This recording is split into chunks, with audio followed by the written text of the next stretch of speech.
Hi, this is Panikumar Addepalli. You are watching PK Talks. Welcome to PK Talks. IPL 2026 season number 19 match number 60కి వచ్చేసాం. ఈ match వచ్చేసి Kolkata Knight Riders versus Gujarat Titans, KKR versus GT. ఈ మ్యాచ్లో pitch report ఎలా ఉంటుంది, venue ఎలా ఉంటుంది, టాస్ గెలిస్తే బ్యాటింగ్ తీసుకోవాలా బౌలింగ్ తీసుకోవాలా, రెండు టీముల బలాబలాలేంటి, ఈ మ్యాచ్లో గెలిచే టీం ఏది అనే దాని గురించి అనాలిసిస్ ఇప్పుడు తెలుసుకుందాం. Welcome to PK Talks. Match number 60. KKR versus GT. Kolkata Knight Riders versus Gujarat Titans. ఈ మ్యాచ్ వచ్చేసి కోల్కతాలోని ఈడెన్ గార్డెన్స్లో జరుగుతుంది. ఈడెన్ గార్డెన్ గురించి చెప్పాల్సిన అవసరం లేదు, ఇప్పుడు చెప్పేదే. ఇది బ్యాటింగ్ ఫ్రెండ్లీ పిచ్, బౌన్స్ చాలా బాగుంటుంది అండ్ స్పిన్నర్స్కి కూడా బాగా అనుకూలిస్తుంది.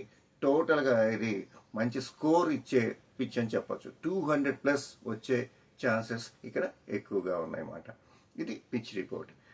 అండ్ టాస్ గెలిస్తే మాత్రం ఎవరైనా సరే చేజింగ్ తీసుకుంటారు, ఎందుకంటే డ్యూ ఫ్యాక్టర్ అనేది ఎక్కువగా ఉంటుంది. నైట్ 7:30 మ్యాచ్ కాబట్టి టాస్ గెలిస్తే మాత్రం ఇమీడియట్లీ చేజింగ్ తీసుకుంటారు, బౌలింగ్ తీసుకుంటారు అని చెప్పేసి ఒక చిన్న ప్రెడిక్షన్. అండ్ రెండు టీముల గురించి మాట్లాడుకుందాం. కోల్కతా నైట్ రైడర్స్ ఈ ఉన్నట్టుండి మ్యాచ్లు గెలుచుకుంటూ వచ్చి సడన్గా లాస్ట్ 2 మ్యాచెస్ ఓడిపోయినమాట. వీళ్ళది ఎట్లా ఉందంటే అజింక్య రహానా ఎప్పుడు ఫామ్లోకి వస్తాడో, అజింక్య రహానా ఫామ్లోకి వచ్చేసి ఎలా ఉంటుంది అన్న దాని మీద ఆధారపడిపోయింది. ఇంకా వీళ్ళది బ్యాటింగ్ ఆర్డర్ చాలా డల్ అయిపోయింది అండ్ బౌలింగ్ కూడా లేదు. వరుణ్ చక్రవర్తి ఆడతాడా లేదా, లాస్ట్ మ్యాచ్ లేడు, ఈ మ్యాచ్లో ఆడతాడా లేదా అనేది ఒకసారి చూడాలి. మనీష్ పత్రాన గురించి మాట్లాడుకోవడం వేస్ట్, ఎందుకంటే వస్తాడు మనం చెప్పుకోవడం తప్పితే కానీ ఇంకా వచ్చి ఉపయోగం లేదు, అయిపోయింది, టైం అవుట్. కాబట్టి అతను నేను ఇప్పుడు మ్యాచ్లో ఒకసారి కెమెరా ముందు కనిపించాడు తప్పితే అతను వచ్చి ఆడతాడనే ఆశలు మాత్రం లేవు కోల్కతాకి. కాబట్టి ఇది వచ్చేసి 8th ప్లేస్లో ఉంది. ఈ మ్యాచ్ గెలిచి ఆయన ముందుకెళ్తారా లేదా అని చూడటం లేదు. అట్ సేమ్ టైం గుజరాత్ వచ్చేసి 2nd ప్లేస్లో ఉంది. ఫస్ట్ ప్లేస్ కోసం ట్రై చేస్తుంది. వాళ్ళు ఫస్ట్ అంతా డల్గా ఉన్నారు, అనుకోకుండా బ్యాక్ టు బ్యాక్ విన్స్ వచ్చేసి 2nd పొజిషన్లో ఉన్నారు. వాళ్ళ టీం ఎలా ఉందంటే వాళ్ళకి ప్రాబ్లమ్స్ ఉంటే లేదు, బౌలింగ్ పర్ఫెక్ట్, బ్యాటింగ్ చాలా బాగుంది, కానీ ఒక మిడిల్ ఆర్డర్ ఒక్కటే చాలా డల్గా ఉంది. అదొక్కటి కవర్ చేసుకుంటే వాళ్ళు చాలా బాగుంటుంది. ఆల్రెడీ వాళ్ళు ఫస్ట్ పొజిషన్ కోసం ట్రై చేస్తారు కాబట్టి చెప్పవచ్చు.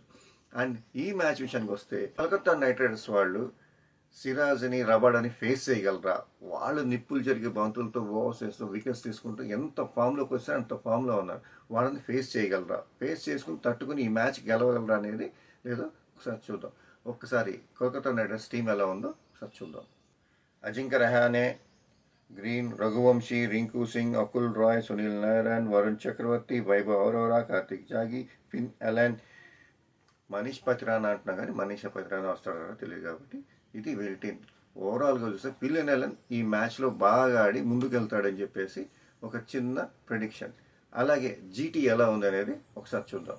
Sai Sudharsan, Shubman Gill, Jos Buttler, Washington Sundar, Williams, Shahrukh Khan, Rahul Tiwari, Rashid Khan, Rabada, Ashok Sharma, Siraj, Prasidh Krishna. ఇది వీళ్ళ టీం. వీళ్ళ టీం ఎంత పర్ఫెక్ట్గా ఉందంటే బౌలింగ్ అయితే ప్రసీద కృష్ణ కానీ, రబాడా కానీ, సిరాజ్ కానీ ఎక్సలెంట్ ఉంది. బౌలింగ్ రషీద్ ఖాన్, వీళ్ళ బౌలింగ్ ముందు ఏ బ్యాట్స్మెన్ అయినా తేలిపోతున్నారు, ఏ టీం అయినా సరే. కాబట్టి వీళ్ళ బౌలింగ్, బ్యాటింగ్, ఎవ్రీథింగ్ ముందే చెప్పినట్టే. మిడిల్ ఆర్డర్ తప్పితే మిగతాదంతా పర్ఫెక్ట్గా ఉంది. వీళ్ళకి గెలిచే ఛాన్సెస్ ఎక్కువ ఉన్నాయని చెప్పచ్చు. కానీ రెండు టీముల బలాబలాలు చూసి పిచ్ రిపోర్ట్ చూసి ఈ మ్యాచ్లో పీకే టాక్స్ అనాలిసిస్ ప్రకారం కోల్కతా నైట్ రైడర్స్ గెలిచే అవకాశాలు ఉన్నాయని చెప్పేసి ఒక చిన్న ప్రెడిక్షన్ మాత్రమే. 51% కోల్కతా నైట్ రైడర్స్ గెలిచే అవకాశాలు ఉన్నాయి, 49% జీటీ గెలిచే అవకాశాలు ఉన్నాయి. నాకు తెలిసినంత వరకు కోల్కతా నైట్ రైడర్స్ గెలుస్తారని చిన్న ప్రెడిక్షన్ మాత్రమే. దీని మీద బెట్టింగ్లు అవి పెట్టుకోకండి, ఎందుకంటే పీకే టాక్స్ ఎప్పుడు బెట్టింగ్స్ని ఎంకరేజ్ చేయరు. డోంట్ గో బెట్టింగ్ యాప్స్, దానివల్ల మీకు నష్టం తప్పితే లాభం అనేది ఉండదు. మరిన్ని ఐపీఎల్ అప్డేట్స్ కోసం, మరిన్ని వీడియోస్ కోసం please watch PK talks. Share, size and subscribe, ఎందుకంటే మీరు ఎంతమంది సబ్స్క్రైబ్ చేస్తే అంతమందికి పీకే టాక్స్ రీచ్ అవుతుంది. So this is Phani Kumar Addepalli signing off.